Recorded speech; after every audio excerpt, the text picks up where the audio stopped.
Hello everyone, I'm Councillor Susan Fajana-Thomas, a councillor here in Stoke Newington and a member of the Board of Trustees of Abney Park Cemetery Trust. On behalf of Abney Park, I welcome each and every one of you on this special event to commemorate the 80th anniversary of the bomb at Coronation Avenue.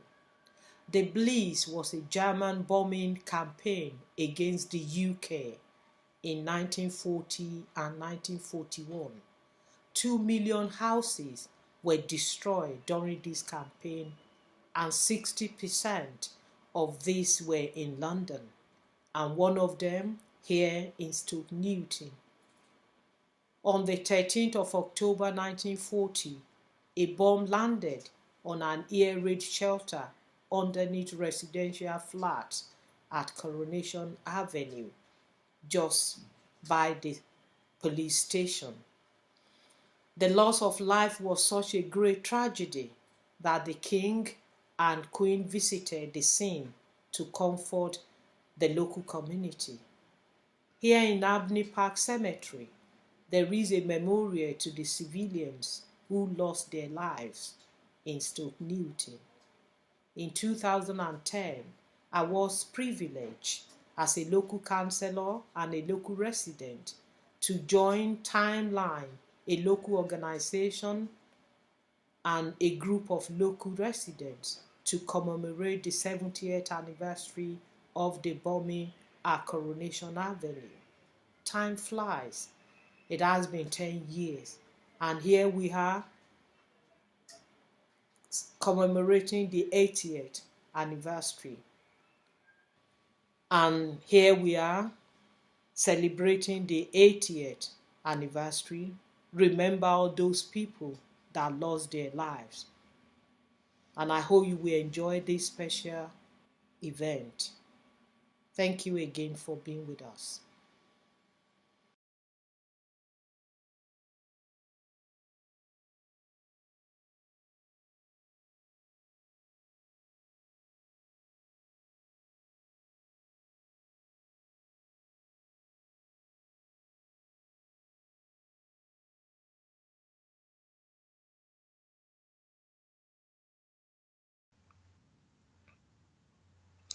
Hello, I'm Alan Gartrell.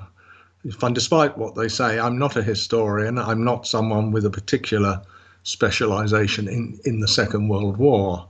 But this will be perhaps a fairly dry account of the war, say in the air, the war from the air, as evidenced by the Civilian War Memorial. And thus perhaps a little distance from how we must remember the horror and terror of the events that memorial represents. Certainly, so when war broke out on the 3rd of September 1939, how the British populace was horrified and terrified. How they had all heard a former Prime Minister, Stanley Baldwin, say that the bomber will always get through. They had seen the 1936 film of H.G. Wells's Things to Come, with its images of devastating aerial bombardment and gas attack. It had seen witness to the efficiency of the German Air Force in the bombing of Guernica in Spain in 1937. So when war broke out, there was a flurry of sandbag making, gas mask issuing. Children were sent away to the countryside to avoid the devastating effects of an attack. And then nothing happened. It's how the papers started to call it the Boer War. And then they picked up the Americanism, how the phony war. People started to drift back. My own mother evacuated, somewhat to her surprise, in the first fortnight of September to a Welsh language school near Aberystwyth, returned at Christmas and stayed for the duration of the war. Other people started to feel that nothing was going to happen. Then in the summer of 1940, there was the Battle of Britain. This was a duel between fighter planes for the domination of the British airspace. Hitler was holding back from bombing Britain, hoping that a peace treaty, a negotiation might still be reached. But then the Battle of Britain did not resolve itself to the German satisfaction, and in fact the RAF was bombing Berlin. At this point the Blitz was ordered. Now the Blitz is generally thought to run from the 7th of September 1940 to May-June 1941. And it was in that first period we see some of the first events, and of course the largest and most significant, the Coronation Avenue. It's a tragedy. This is Sunday the 13th of October. A bomb falls on the shops and tenements of Coronation Avenue and goes straight through to a 3-room shelter below ground. Some people escape, but 160 are killed. And it is how many of these that are remembered on the Civilian War Memorial. It is known there were many refugees there from occupied Europe, and perhaps there were many that could not be identified, and why 160 died, but there are only, I think, some 88 or 93 names on the memorial. And it's known for refugees and the Jewish community.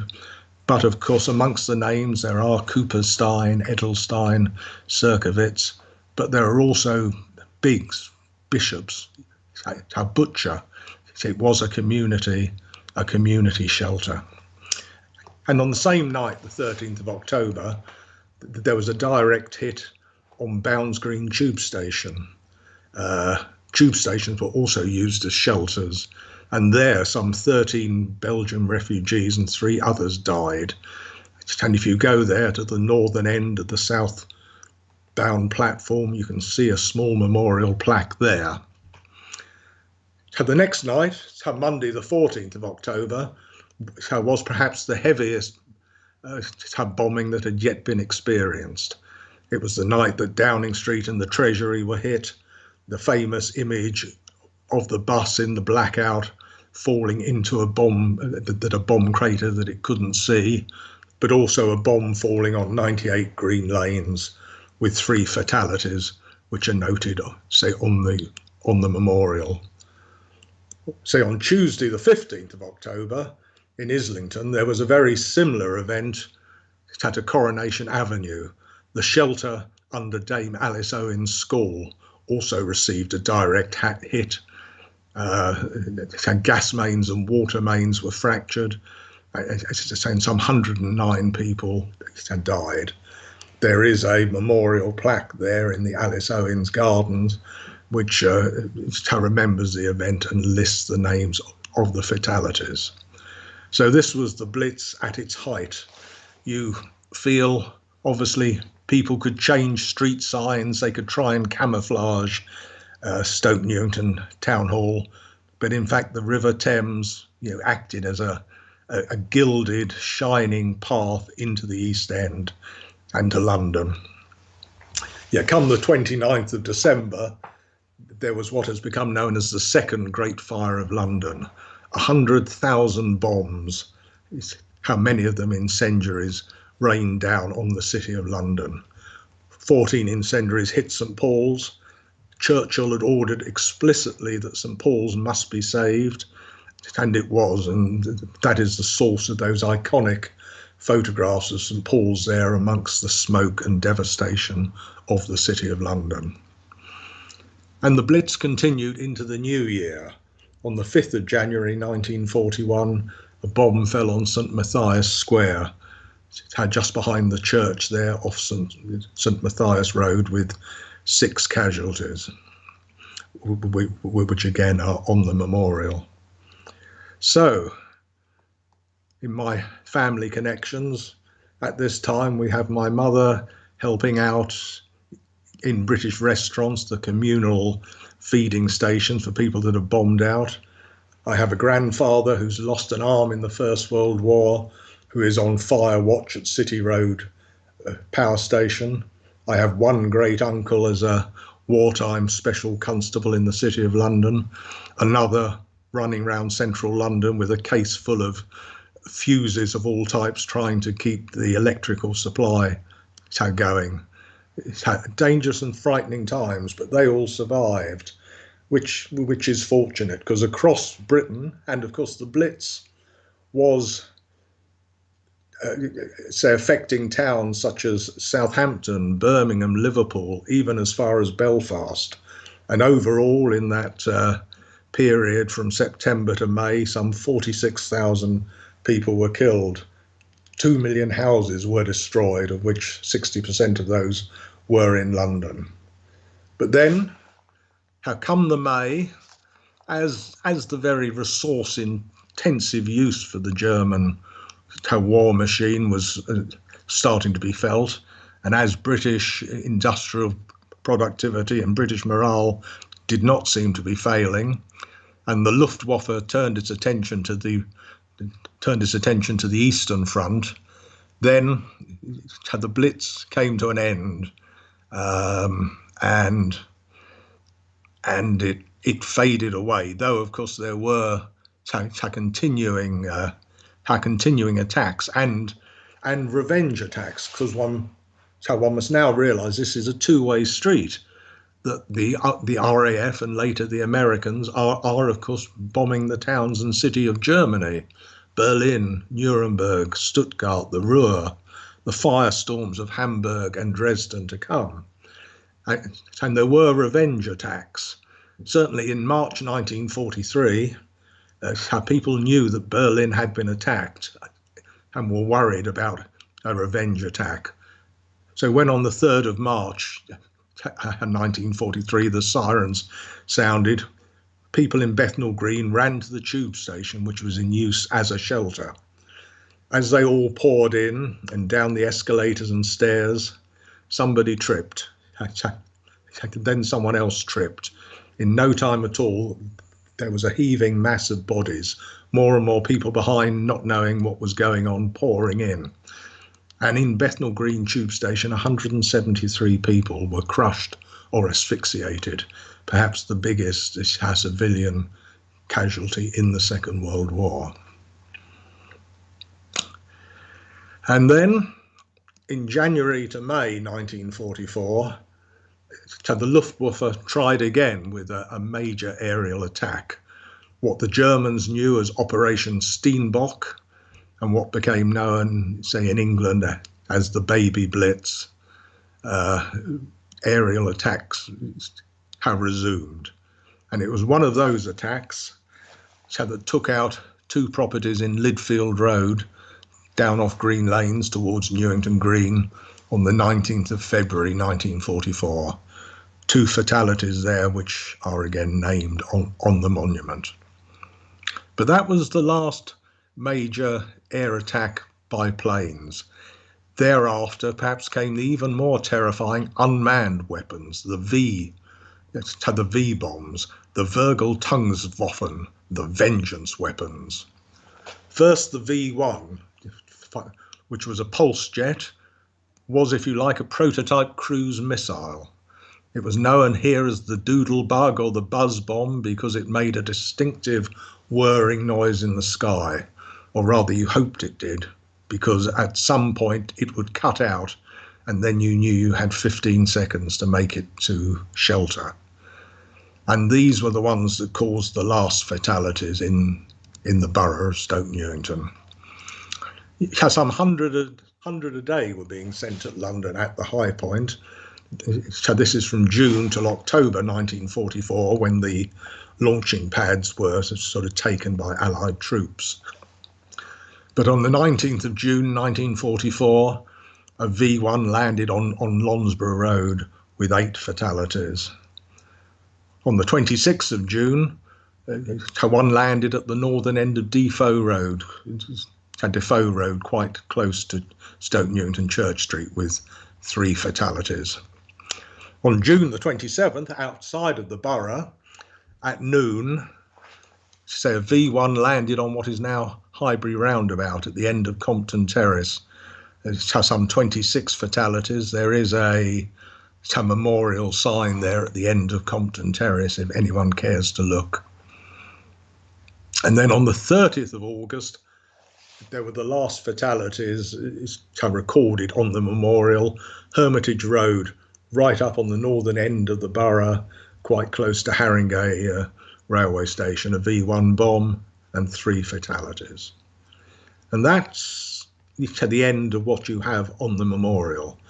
Now, obviously the war was still continuing, and perhaps the even more terrifying V2, the first guided ballistic missile.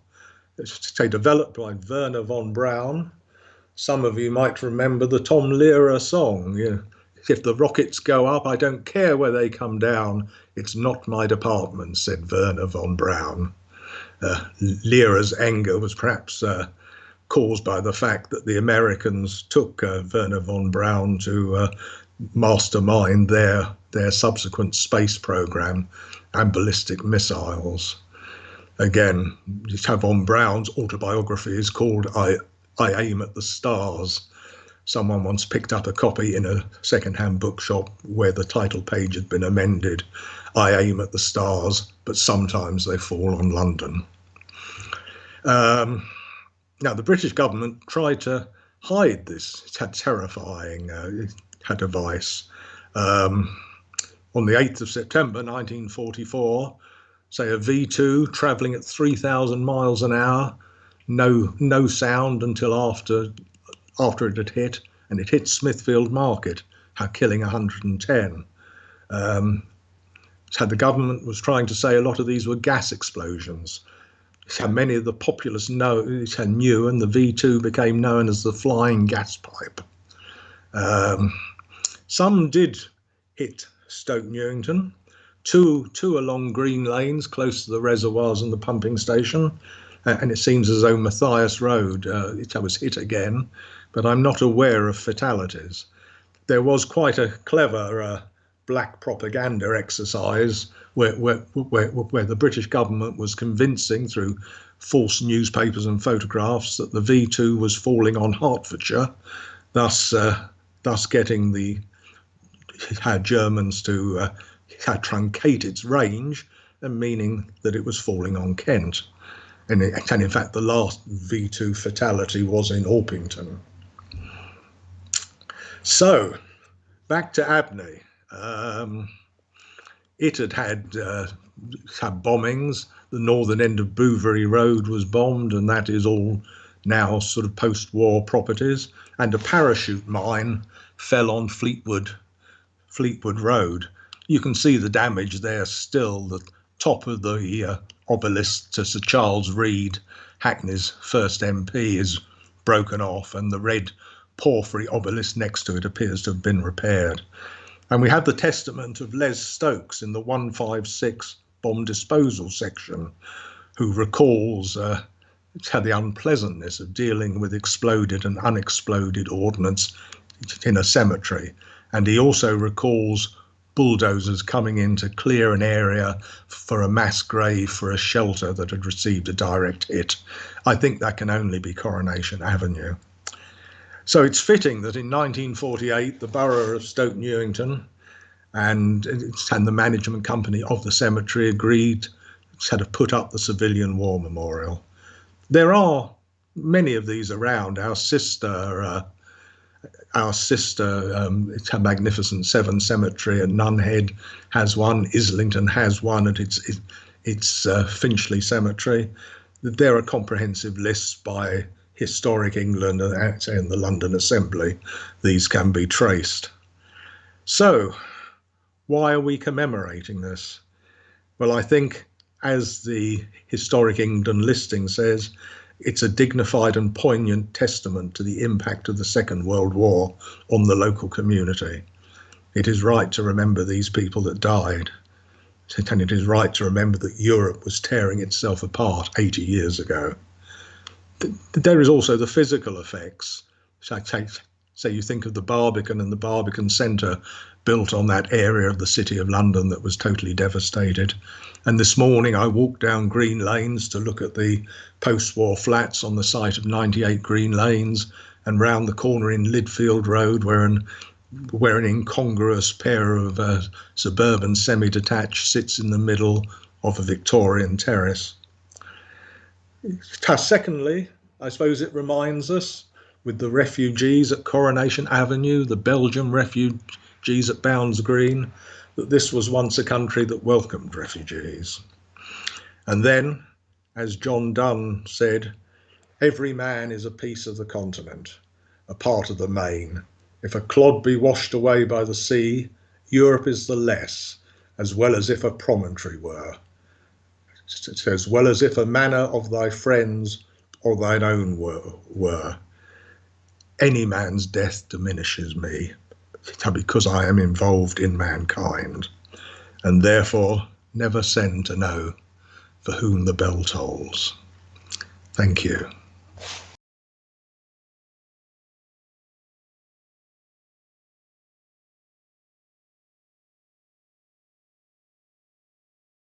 It's a great pleasure to be here today to commemorate a very touching event which happened 80 years ago and which is being commemorated by the memorial, the Civilian War Memorial here in Abney Park in Stoke Newington. 80 years ago, today, on the 13th of October, a terrible event took place, one of the worst civilian catastrophes in the UK during the Second World War, when a high explosive incendiary bomb fell on Coronation Avenue, destroying a large building underneath which there was a large shelter in which many hundreds of people were hiding and sheltering themselves from the bombing raids which were taking place during the Blitz in 1940, in the autumn of 1940. This direct hit demolished the building and caused masonry and girders to fall into the shelter which was underneath it, causing many deaths. This was exacerbated by a mains water pipe bursting and causing flooding in the shelter, which caused a sharp increase in the amount of people who were killed by this German bomb.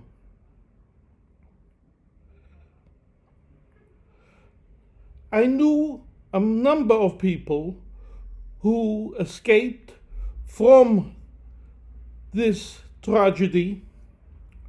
One of them was a very well-known communal Jewish activist who taught many people in the later years their bar mitzvah, Reverend Salzman. He was sitting on a step near the 3 rooms downstairs which constituted the bomb shelter, and I heard that perhaps he had gone to pray, so therefore he wasn't in the actual underground shelter when the bomb hit. And thank God he survived, and he moved later to Ilford, where he was a tremendous influence for the good in Jewish education and inspiring people to retain their Jewish heritage and to live Jewish life.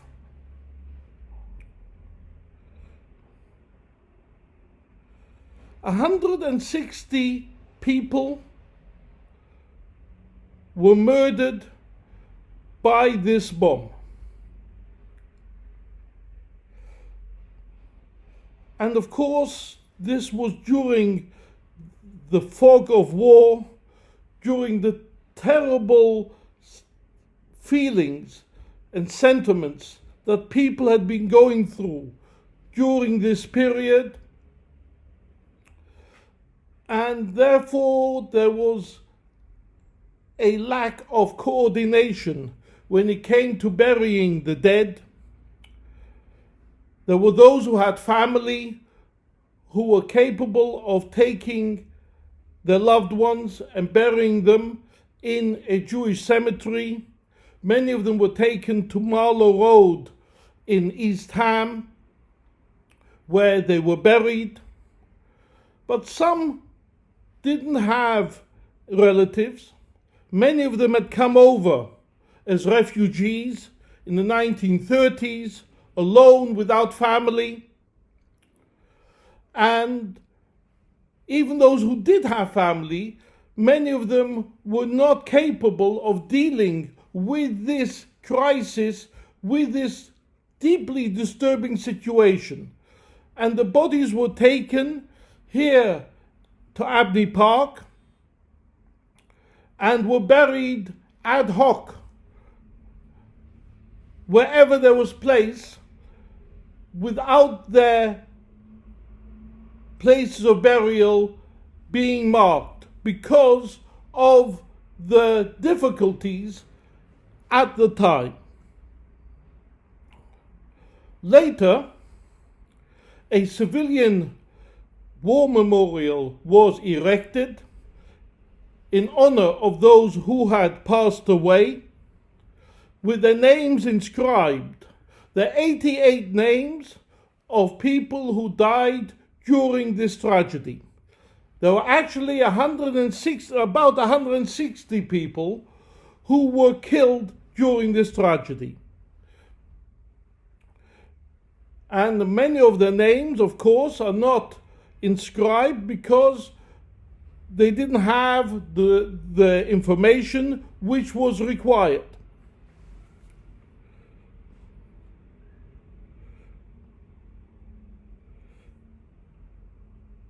Coronation Avenue is a very interesting place.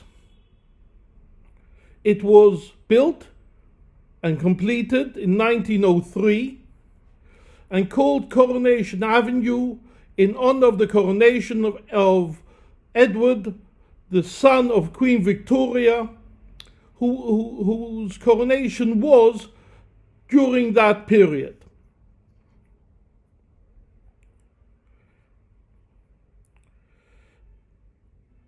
The people who lived there were primarily Jewish.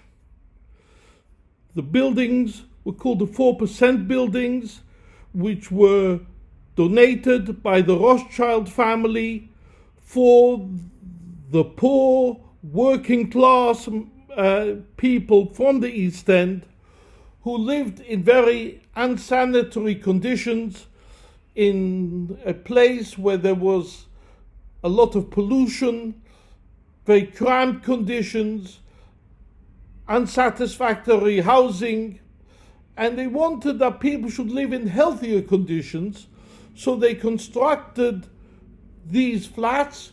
There are many different sites.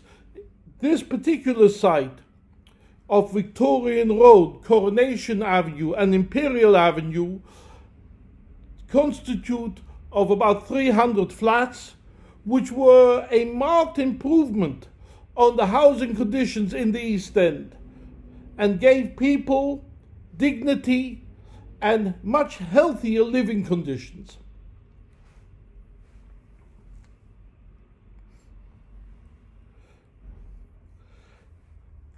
I had the pleasure of being a rabbi in the area, in Wolford Road Synagogue and in other synagogues, for over 3 decades, and knew many of the older residents who lived in these buildings, and also Nevarano mansions and other Rothschild charitable buildings in the area. Most of them were old world East End Jews, working class Jews, who earned an honest living by the sweat of their brow and the work of their hands. Many of them were tailors, market stall holders, working in the textile industry, in the furniture industry, craftsmen, artisans, people who worked hard for a meager return. They were proud Jews. There were Jews who built synagogues, who attended synagogues, who prayed, who learned Torah, who contributed to society, who gave charity, who worked hard for a better, fairer, more equitable society. Many of these Jews were proud trade unionists and radicals who looked at those around them and felt that people required a more decent lifestyle. They needed better recompense for their work. Most of these Jews came originally from the East End and moved to this part of London because the conditions were better, but at the same time they were closer to the beating heart of Jewish life, which at the time was in the East End. So therefore they had moved, but spiritually their heart was still in the East End of London, where they drew their spiritual sustenance from. Stoke Newington wasn't just a home for the Jewish people. The Jewish people contributed a tremendous amount to Stoke Newington, which was later became part of the borough of London Borough of Hackney, of which it is a part today. And both these places, Stoke Newington and Hackney,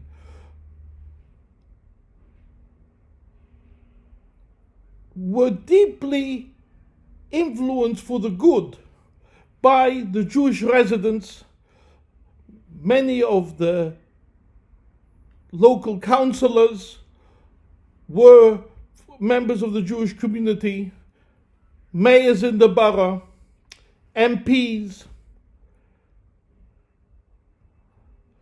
and people who worked for a better living standard for all people, for better lifestyle for all people in this borough.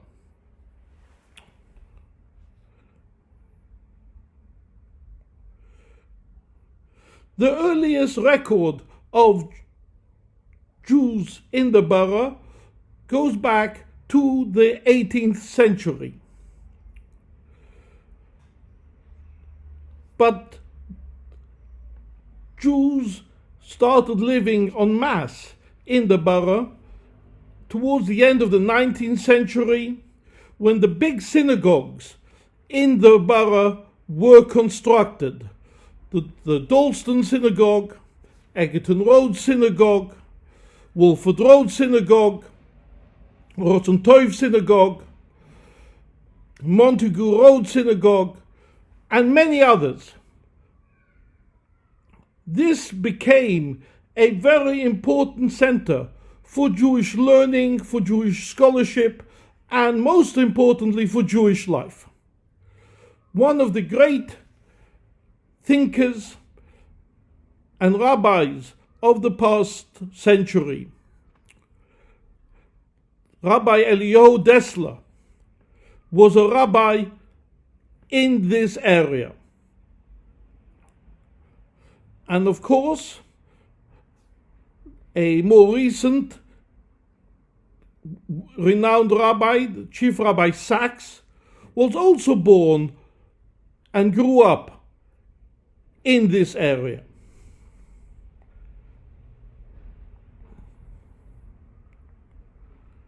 Today, Stoke Newington is the home for the largest strictly Orthodox community in Europe, made up of people who lived in this country for many, many years and more recent refugees. These refugees who came here fleeing persecution, fleeing denial of the right to work, today they would be called economic migrants, came in various waves. Some came towards the end of the 19th century, some came during the 1920s, those who could came in the 1930s, then in the 1940s many survivors came, and then after the Hungarian Revolution in 1956, many Jews came to live in this area.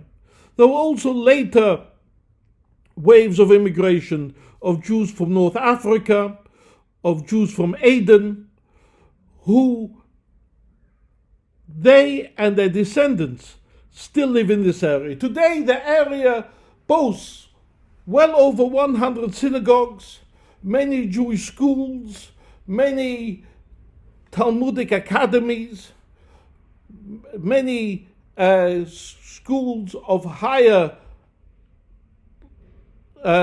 learning, and boasts a very vibrant community. This community contributes not only to itself, but makes a major contribution to a multicultural neighborhood. I would like to mention the ambulance service Cllr, which cares for people from all different communities. Also Shomrim, of which I have the honor of being the president.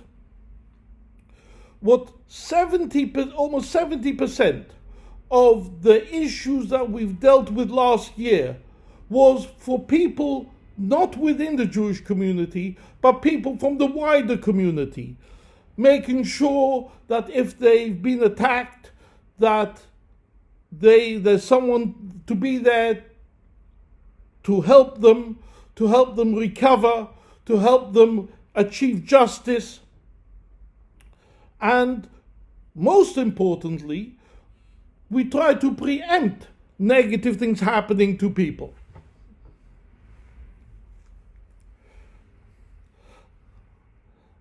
I'd like to end off with a contemporary thought. At the moment we are suffering from COVID-19, the coronavirus.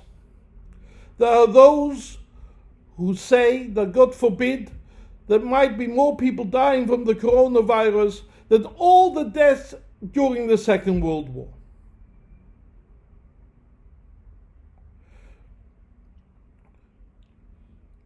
Today we are commemorating the 80th anniversary of the events in Coronation Avenue.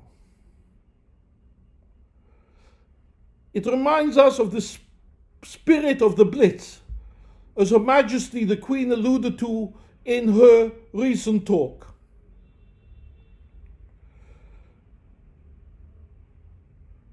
There were hard times, there were difficult times, but we came out of them stronger, with a deeper sense of community, with the strongest sense that we have to care for the weak and the poor in our society. 80 years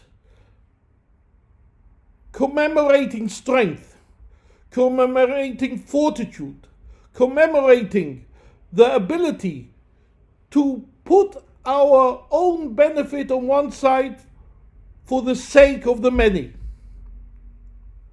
This is an opportune moment to reflect.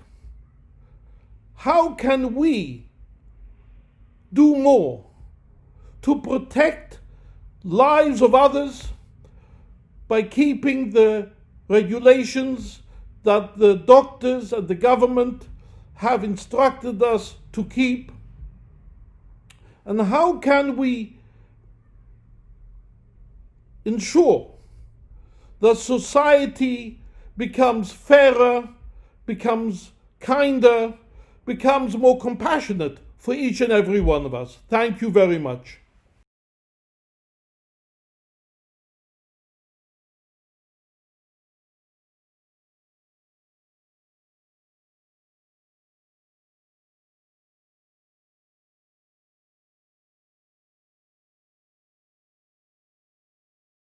My name is Howard Kramer, and my grandparents were Wolf and Millie Kramer, who perished at Coronation Avenue on the 13th of October 1940, together with their daughter, my aunt Pearl.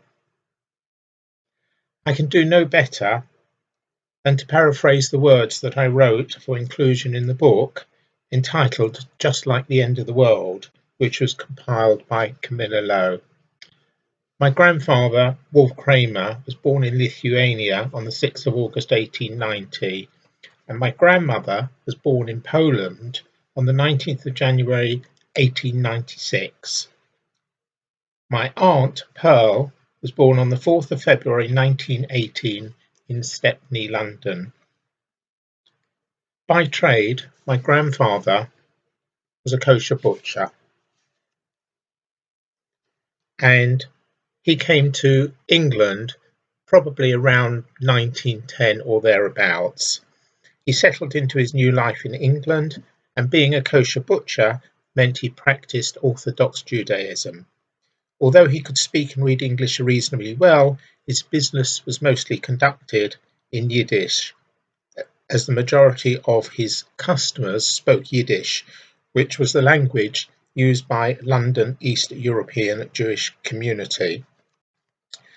In the late 1930s, he passed his shop in Hanbury Street in the East End over to his brother-in-law and set up shops at 8 Amherst Park, Stamford Hill, London, and at 56 Evering Road at Stoke Newington. He moved his family into the Stoke Newington premises and lived above the shop, and that's where he lived for the rest of his life. The family story goes that during the Blitz, my grandparents were told by friends that the shelter at nearby Coronation Avenue was very safe, and they should consider using that in the event of an air raid, like hundreds of others they did. Saturday, 12th of October 1940 was Yom Kippur, the Day of Atonement, the most holy day of the Jewish calendar. Wolf would have gone to the local synagogue for prayers. The very next day, when the air raid siren sounded, Wolf and Millie decided to take their daughter Pearl and head for the shelter at Coronation Avenue. Wolf and Millie were married in 1916 at a local synagogue. At around 9 o'clock, a high explosive incendiary device hit the flats above the shelter. The bomb must have been a very heavy one, as it was able to penetrate through the 5 floors above the basement before it detonated. The weight of all the floors bore down on the people below. Soon after the explosion, water and effluent poured into the shelter, rising steadily. Most people were drowned or suffocated as the water rose and the air ran out. Over 160 people perished that night in the raid, including Millie, Wolf, Pearl, and their next-door neighbour, Lottie Levinson. Lottie's husband, Simon, survived.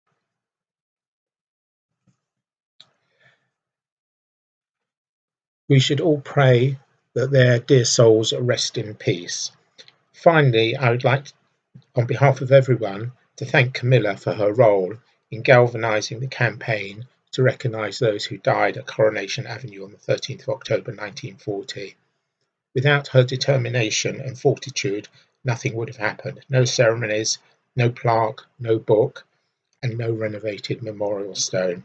My thanks also to Zach Young and the Abney Park Trust for arranging this event.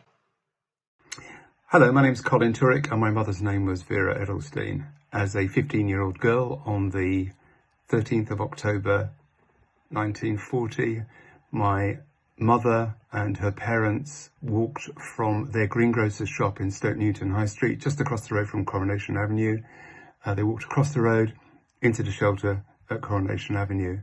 My grandmother had actually taken over all the family photographs because actually there'd become this thing that, a little tradition that all the mothers would take over their photographs of their family, and that night my grandmother took over our family photographs.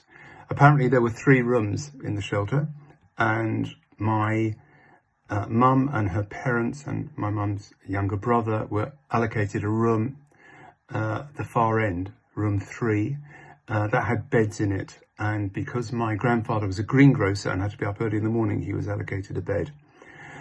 When the bomb dropped, when the mine dropped, my mother says that the bang wasn't particularly loud, but very soon after that they noticed that the shelter was filling up with water, and there were screams from the other end, from the other rooms, and they couldn't get out into the other rooms.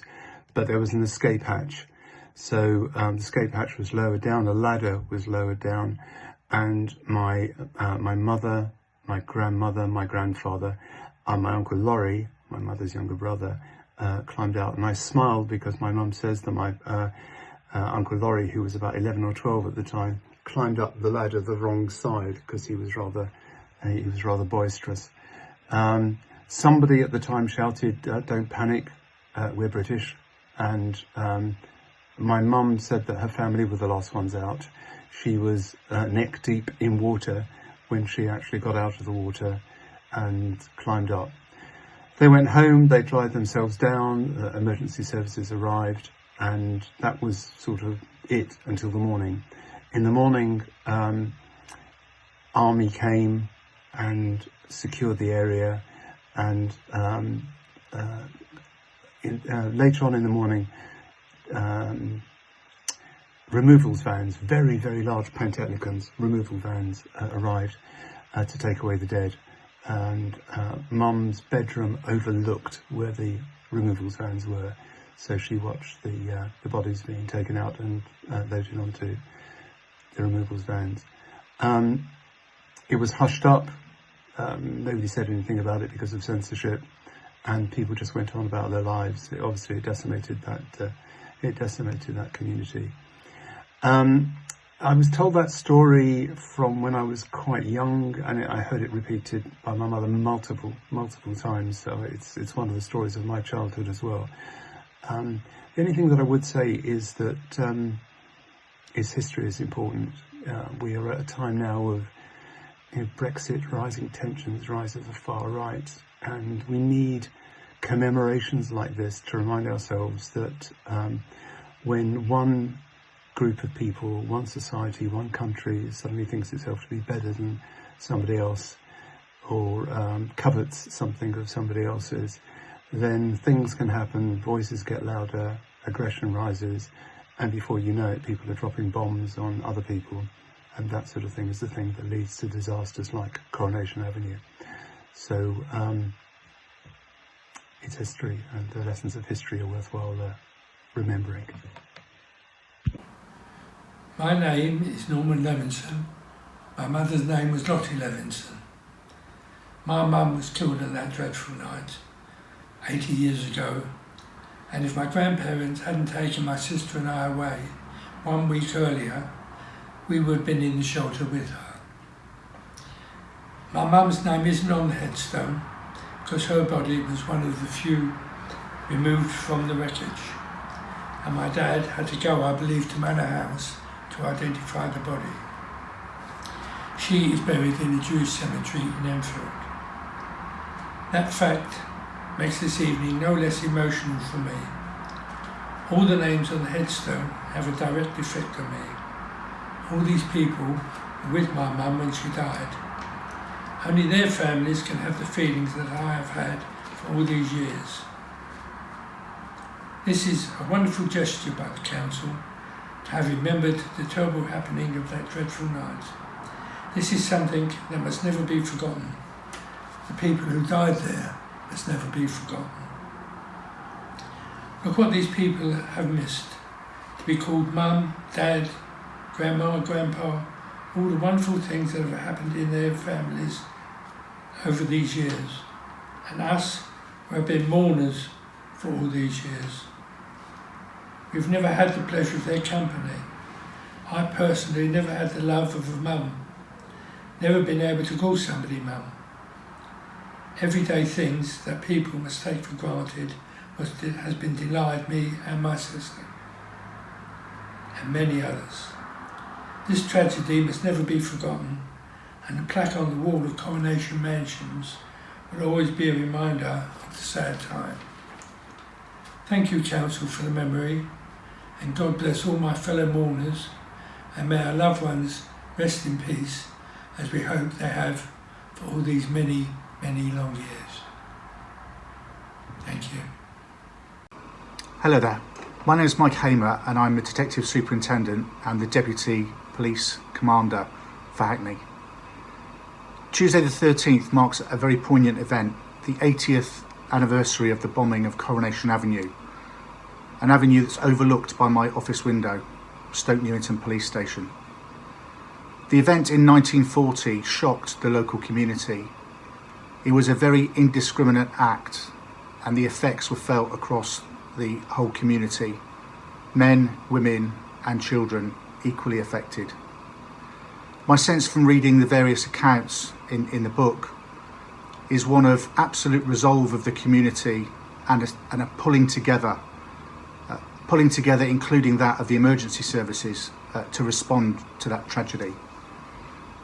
I only have to look at events of today to understand that there are a lot of parallels, and we draw on that resolve even now in a similar way. On behalf of Hackney Police, I would like to extend my thanks to Timeline and the Stoke Newington community for ensuring that this event is never forgotten. Thank you. Good evening. My name is James Ryan and I am the Station Commander at Stoke Newington Fire Station. Firstly, can I say thank you for inviting me as a representative of the London Fire Brigade to attend this event. It's an honour to take part in this commemoration with you all. Following Germany's defeat in the Battle of Britain, the Luftwaffe began an intensive bombing campaign specifically targeting London from September 1940. 57 consecutive days and nights of bombing occurred in what we now call the Blitz. As you can imagine, this was one of the most testing times in the history of the Fire Brigade. At that time, the London Fire Brigade consisted of 2,500 full-time firefighters and was supplemented by the newly formed London Auxiliary Fire Service, a group of 28,000 volunteers, including women and those too young or too old to fight. During the first 22 nights of the Blitz, firefighters fought nearly 10,000 fires across London. Tragically, 327 firefighters lost their lives fighting fires in London during World War II, and the intensive bombing during the Blitz is thought to have taken the lives of over 43,000 civilians. On the 13th of October 1940, one of the most tragic and profound losses of life occurred right here in our own borough of Stoke Newington, as it was then called, when a high explosive parachute bomb directly hit Coronation Avenue. It caused the near total destruction of the area, an estate housing over 300 flats and shops. It also ruptured a major water main and caused the collapse and subsequent flooding of an adjacent air raid shelter. The fire at Coronation Avenue raged for days, and as we know, over 160 people tragically lost their lives, the bodies of some never recovered. This deeply sad occasion just underlines the cost of this war to all those who lived through it and died because of it. I am so pleased that a memorial to this night exists in Abney Park Cemetery. It is a fitting tribute to those who lost their lives. As some of you may be aware, Abney Park Cemetery is a place of great significance to the London Fire Brigade, as it also contains the resting place of James Braidwood, one of the most highly respected and decorated fire officers ever to have served London, the chief of the fire engine establishment, and a man who is credited as being one of the original architects of what we now know as the modern London Fire Brigade. I'm also extremely grateful to the Abney Park Trust for the recent restoration of this memorial. They have done a fantastic job, and I am so pleased that current and future generations have a place to go and pay their respects to all those who lost their lives on that tragic night. Thank you.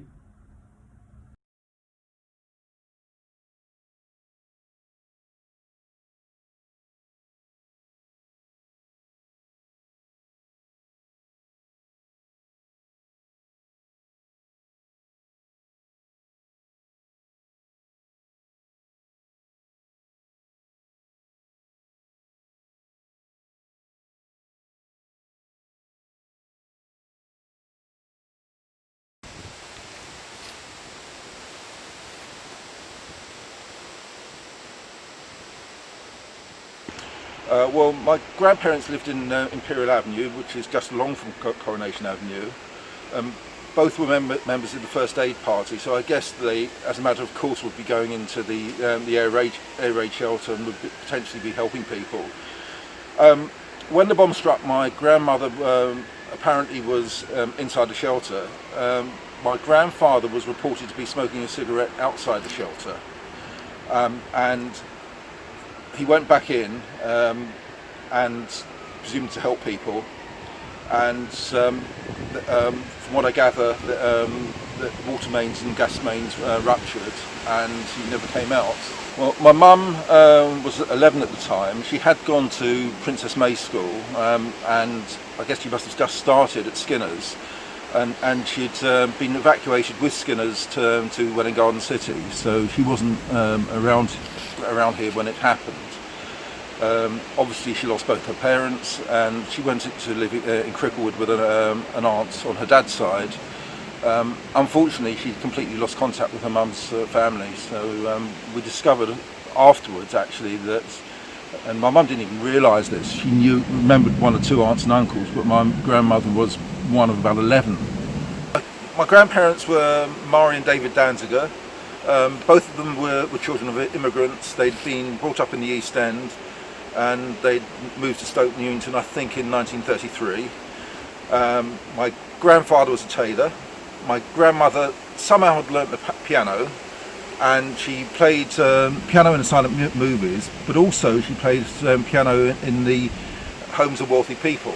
And we've actually got a letter from the court violinist to the King of Spain complimenting her on her playing. Well, when growing up, I think for me it was just a simple fact of life that I had once had grandparents. That's just the way it was. I just didn't ask questions about it, and only in later years did I realise how deeply it had affected my mum.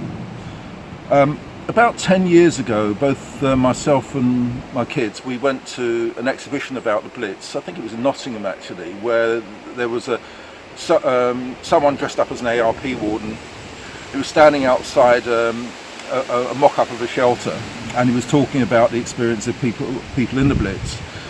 And one of the things he said is that if there was a direct hit on an air raid shelter, you didn't stand much chance. And I hadn't really thought that the bombing had affected me at all, but when he said that, I shuddered, and so did one of my daughters shudder. So in a small way, I guess it's probably affected me. And what I would say is, having read the book about the bombing and how people lived in those days, if people weren't going to the shelters, children were sleeping under the dining room tables and things like that. Yeah, we've definitely got things tough now, but I think that was a completely different level. And it was a complete lottery. If my grandparents had been at home, they would have survived. And they must have been going from one day to the other not knowing whether they were going to survive, whether the bomb was going to hit them. It must have been very tough for them.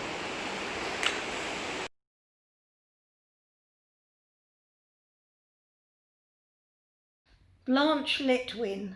We did not go in the shelter.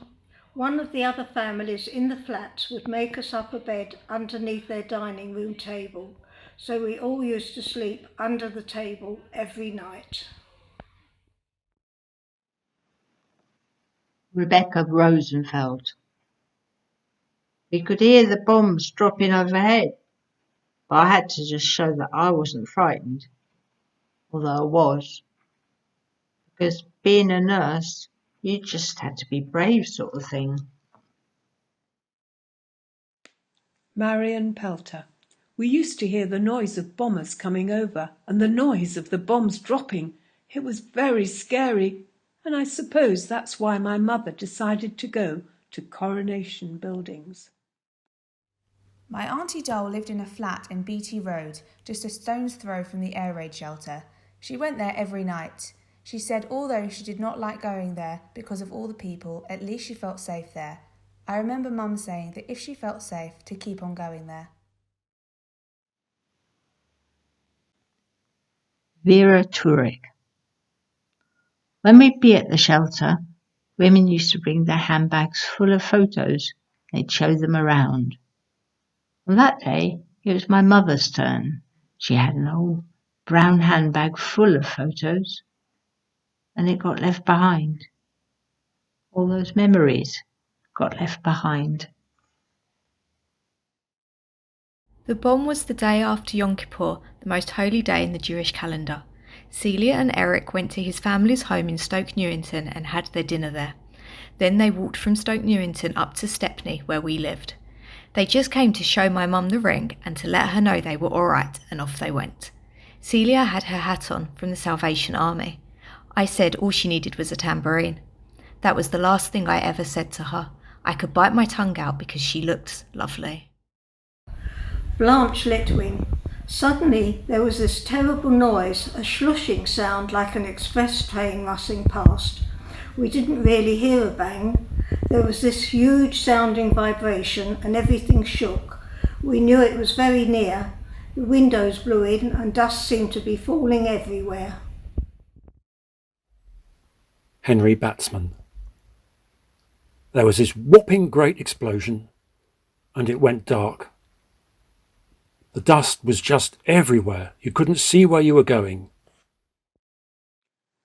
Faye Yeshin. My 2-year-old daughter was in a terrible state. Her hair was all matted and she was black from the dust. So was I. I remember Helen Danzinger's parents. Her mother Marie was the first aid person in the shelter. I think her father, David, had stepped out of the shelter for a couple of minutes to smoke a cigarette. You weren't allowed to smoke in the shelter. He was just at the entrance to the shelter when everything started happening. He saw it actually coming down and dashed back in again to be with his wife. So both Helen's parents were killed. I went to Stoke Newington to see if I could find my sister and Eric. I just stood there for about 3 days. Danny Heller. After the bomb fell, it was just like the end of the world, it was. Henry Frainer. I told the person at the mortuary my father's name and my sister's. Then I identified them. I wrote to my commanding officer and said I had to settle my father's affairs.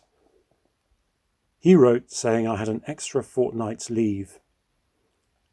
But a policeman came to the door to tell me I'd been recalled early, as my squadron was going overseas. So I had to leave my mother and brother. I couldn't come home for another 4.5 years. Philip Kirsch.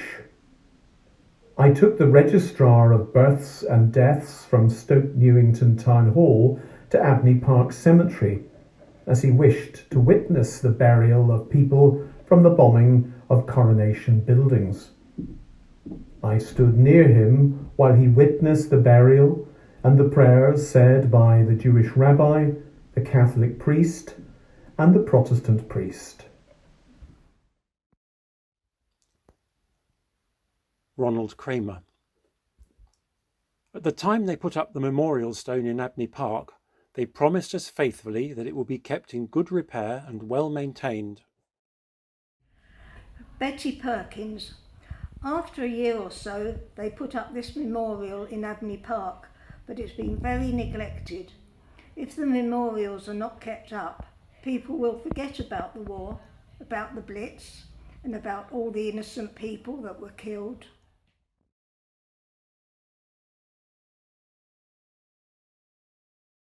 And thanks to everyone that have put today's event together. On behalf of Abney Park trustees, I say a huge thank you. Please do not forget, we need your support. Support Abney Park Cemetery. Go on our website and donate to support the work, the fantastic work we are doing in the local community. And the park will be open shortly. Please do find time to visit the park. It is a very serene place to visit. Thank you and goodbye.